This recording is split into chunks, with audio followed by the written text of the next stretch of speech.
अगर आप भी चाहते हैं बिट्टू मलंगिया इंटरटेनमेंट का ऑडियो वीडियो सबसे पहले आप तक पहुंचे, तो लाल बटन को दबाकर चैनल को सब्सक्राइब करें और बेल आइकन दबाना ना भूलें।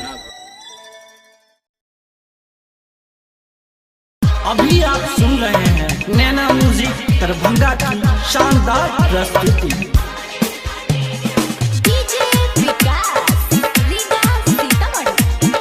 बोलिए बाबा विश्वकर्मा के।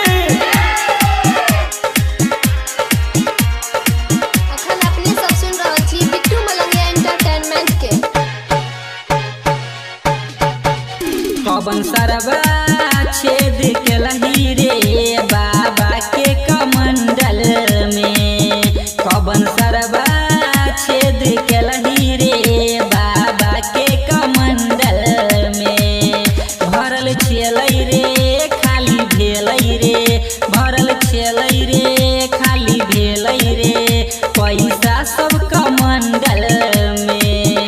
कवन सरवा छेद के लही रे बाबा के कमंडल में, कौन सरवा छेद के लही रे बाबा के कमंडल में। भरल छेलै रे खाली भेलै रे, भरल छेलै रे खाली भेलै रे पैसा सब कमंडल में। कौन सरवा छेद के लही रे बाबा के कमंडल में, बाबा के कमंडल में, बाबा के कमंडल में। अखन अपने सब सुन रहल छी बिट्टू मलंगिया एंटरटेनमेंट के। बाबा के कमंडल में। बोलिए बाबा विश्वकर्मा के। केने छै कन हाथी के बाबा सवारी रे, सवारी रे, सवारी रे। केने छै कन हाथी के बाबा सवारी रे, सवारी रे, सवारी रे। बाबा विश्वकर्मा के महिमा छै भारी रे, छै भारी रे, छै भारी रे। केने छै कन हाथी के बाबा सवारी रे, सवारी रे, सवारी रे। केने छै कन हाथी के बाबा सवारी रे, सवारी रे, सवारी रे। बाबा विश्वकर्मा के महिमा छै भारी रे, छै भारी रे।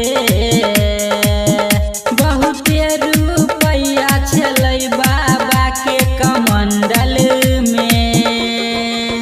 कवन सरवा छेद के लही रे बाबा के कमंडल में, कवन सरवा छेद के लही रे बाबा के कमंडल में, बाबा के कमंडल में, बाबा के कमंडल में। बोलिए बाबा विश्वकर्मा के। अखन अपने सब सुन रहल छी बिट्टू मलंगिया एंटरटेनमेंट के। राइटर रमेश डीजे पर खूब कूदै छै, कूदै छै, कूदै छै। राइटर रमेश डीजे पर खूब कूदै छै, कूदै छै, कूदै छै।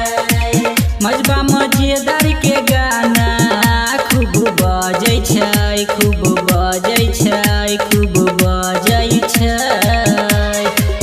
रोहित अमित डीजे पर खूब कूदै छै, कूदै छै, कूदै छै। रोहित अमित डीजे पर खूब कूदै छै।